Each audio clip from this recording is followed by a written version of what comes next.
parte es lo que a mí me gustó, me llamó la atención, fue muy emotivo y quería compartirlo con ustedes por los que no tuvieron la oportunidad a lo mejor de verlo, por los diferentes horarios que hay en el país, por los que tuvimos que trabajar o los que no tuvieron que trabajar, etcétera. Pero el análisis que yo hago es de cómo vemos a un general secretario comprometido con el pueblo de México, comprometido con el comandante supremo de las Fuerzas Armadas. No vemos esas luchas internas y de poder, con todo y que por ahí hay varios agazapados que pertenecían a esa cofradía del poder dentro de la Secretaría de la Defensa Nacional, pero que vemos incluso a un secretario de la Defensa convencido de lo que está diciendo. Es cierto que el personal militar ha tenido un desgaste grande en cuanto al trabajo que han tenido que estar realizando. Es cierto que han tenido que hacer un esfuerzo sobrehumano para poder cumplir con todas las misiones y las obligaciones que se les han encomendado, pero créanme que el personal militar lo hace y lo hace con mucho cariño, con mucho honor, con mucha lealtad. Y que yo sé que el presidente de la República va a cumplir su promesa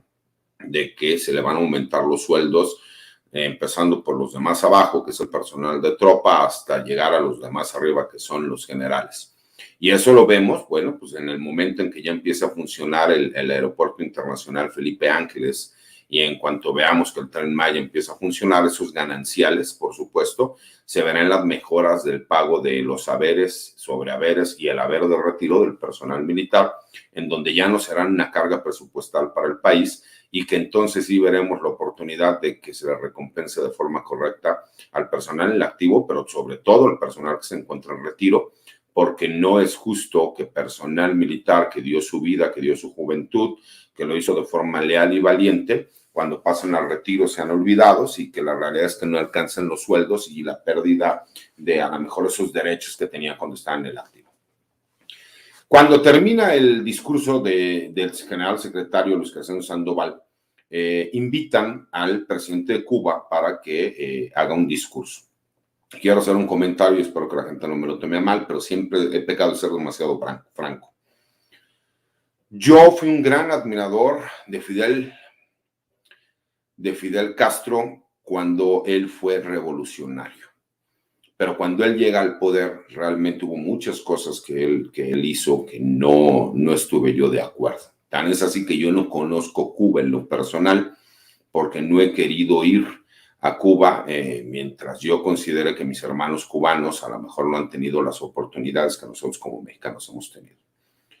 Pero hace un discurso que a mí en lo personal me llamó mucho la atención, que me gustó, que incluso yo desconocía, ¿no? El cómo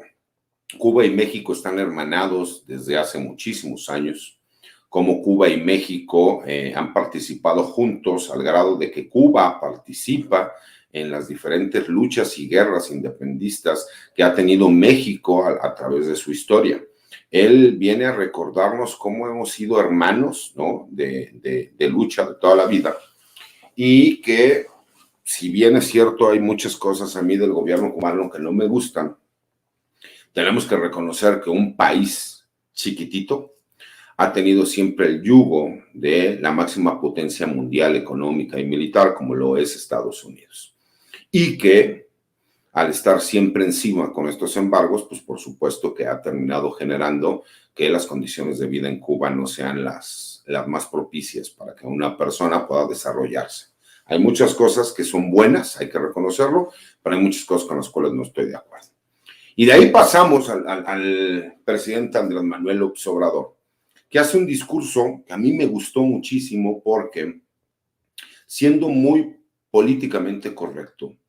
le dice al gobierno de los Estados Unidos que no es posible que después de tantos años siga manteniendo un embargo sobre el gobierno de Cuba y que lo que trata de fomentar es que sus ciudadanos terminen haciendo un levantamiento en contra de un gobierno. Y lo dice de una forma tan sencilla, tan clara, y le recuerda, ¿no?, a los países latinoamericanos la gran tradición que México tuvo durante toda su historia de ser siempre el representante y la cabeza de los países latinoamericanos para cuestiones de política internacional, donde siempre fue quien aportaba para que los países latinoamericanos no sufrieran la opresión de otros países poderosos, como lo es el caso de Estados Unidos, para que se pudiera y se demostrara y se tuviera la oportunidad de que México alzara la voz por todos aquellos oprimidos, que en México tuviéramos una tradición de recibir a inmigrantes que por necesidades del tipo de gobierno, en donde estaban sucediendo situaciones como lo que pasó en Chile, ¿no? Con la dictadura militar de Pinochet, lo que pasó en Argentina, lo que todos sabemos que pasó con Franco en España. México terminó siendo su segunda casa. Incluso desde los tiempos de la Segunda Guerra Mundial, la gran comunidad judía que tenemos en el país, muchos de ellos llegaron por todo lo que sucedió con la Alemania nazi que conquistó gran parte de Europa. Y ese discurso a mí me encantó, me gustó, porque fue muy claro, fue muy sencillo, les dio diarrea a los derechistas y por supuesto pues que a mí me gustó esa parte. ¿Por qué? Porque fue muy claro, fue muy franco y fue acorde, ¿no?, a la ideología política exterior que México ha tenido en toda su historia. Y no como a lo mejor Vicente Fox hizo en su momento con el come si te vas, que le dice a Fidel, ¿no?, mostrando un servilismo hacia el gobierno de los Estados Unidos. ¿Por qué? Pues porque en aquel entonces la mayoría de las iniciativas, ¿no?, y del trabajo conjunto que se realizaba, pues era con los Estados Unidos, pero nosotros, al ser su socio comercial número uno, pues realmente éramos más un empleado que un socio, ¿no? Y ahorita por lo menos esa parte la hemos podido ver que ha valido la pena, como la política exterior mexicana.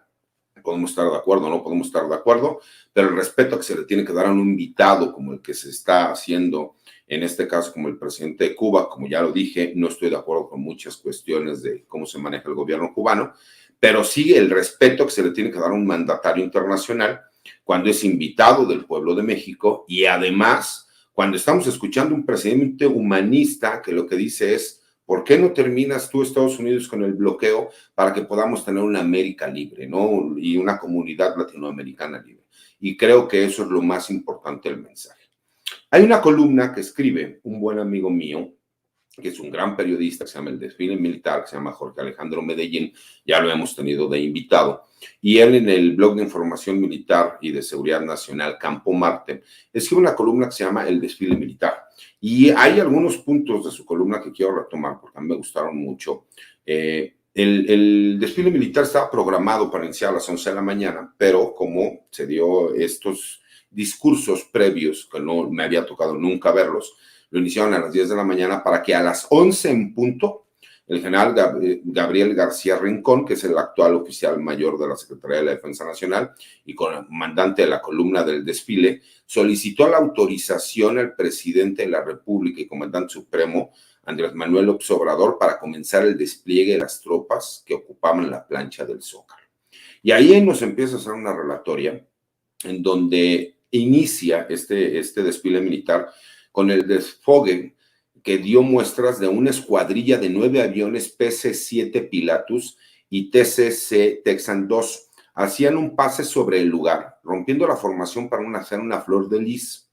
y dejar estelas de humo con los colores verde, blanco y rojo que simbolizan la bandera nacional, los colores de la bandera nacional, mientras el presidente, su gabinete e invitados especiales tomaban sus lugares frente a la plancha de concreto. El blindado Panhard BCR del general García Rincón ocupó su sitio en la explanada para coordinar la parada militar. Da inicio. 15 paracaidistas, 10 del Ejército y 5 de la Armada de México descendieron lanzando desde un helicóptero M117 para aterrizar sobre la plancha del Zócalo sin novedad y en tiempo preciso. Después, 2 helicópteros EC-725, uno de la Fuerza Aérea Mexicana y otro de la Armada de México, se ubicaron a los costados de la plaza, frente al Presidium, para mostrar el descenso por soga rápida de comandos de Fuerzas Especiales del Ejército y de la Unidad de Operaciones Especiales UNOPES de la Marina. Lo que les comentaba yo al inicio de la transmisión, que a mí en lo personal no me había tocado ver una situación que de este estilo de entrenamiento táctico que lo mostraron en un desfile militar. Dice, el momento culminante se dio cuando por primera vez en los desfiles militares del 16 de septiembre, de manera inesperada y una vez en tierra, los 5 comandos especiales de cada institución se equiparon para ser extraídos mediante una cuerda de la que colgaba también una bandera de México. sostenida por arneses. Los comandos del ejército y de la armada fueron elevados y extraídos de la plancha del Zócalo en un ejercicio militar de exfiltración que nunca antes se había presentado en los desfiles del 16 de septiembre.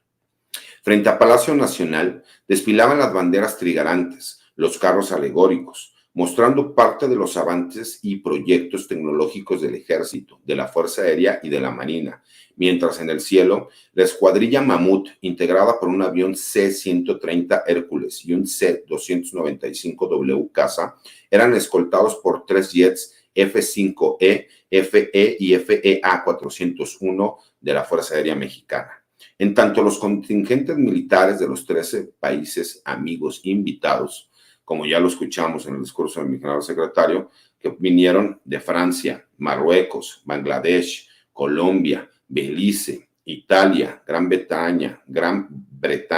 Argelia, Honduras, Venezuela, Argentina, Costa de Marfil y Perú, marchaban mostrando sus banderas y armas. Después, las fuerzas especiales del ejército y de la armada abrieron propiamente el desfile militar y el general Eufemio Alberto Ibarra Flores, que es el primer comandante del ejército mexicano, ingresaba al Zócalo con un Panhard BCR. Cerca de las 13 horas, el desfile para conmemorar el 211 aniversario del inicio de la Guerra de Independencia de México concluía al rendir el parte en el que el general Gabriel García Rincón detallaba lo siguiente. Licenciado Andrés Manuel López Obrador, presidente de los Estados Unidos mexicanos y comandante supremo de las Fuerzas Armadas. Le informo a usted que desfilaron ante el pueblo de México 34 banderas de guerra nacionales, 13 banderas y 437 militares de Fuerzas Armadas amigas, 15,180 integrantes de las 3 Fuerzas Armadas y de la Guardia Nacional, 60 charros, 599 vehículos, 6 unidades de maquinaria pesada, 276 caballos, 205 canes y participaron en la parte aérea militar 71 aviones, 28 helicópteros, haciendo un total de 99 aeronaves. Igualmente, sobre plataformas desfilaron 6 helicópteros y 4 aviones no tripulados, transcurriendo este magno evento sin novedad. Y esa es la parte que más me gustó, porque a lo mejor los que son un poco más grandes como yo, recordarán que por ahí de los principios de los años 90 nos tocó ver un desfile militar en donde terminó habiendo un accidente aéreo, en donde lamentablemente fallecieron algunos elementos militares en este lamentable accidente y que, por supuesto, pudimos ver que el desfile militar se llevó sin complicaciones. Fue un desfile militar demasiado largo. La verdad es que no recuerdo un desfile militar que haya sido tan largo, pero sí vi a la gente contenta.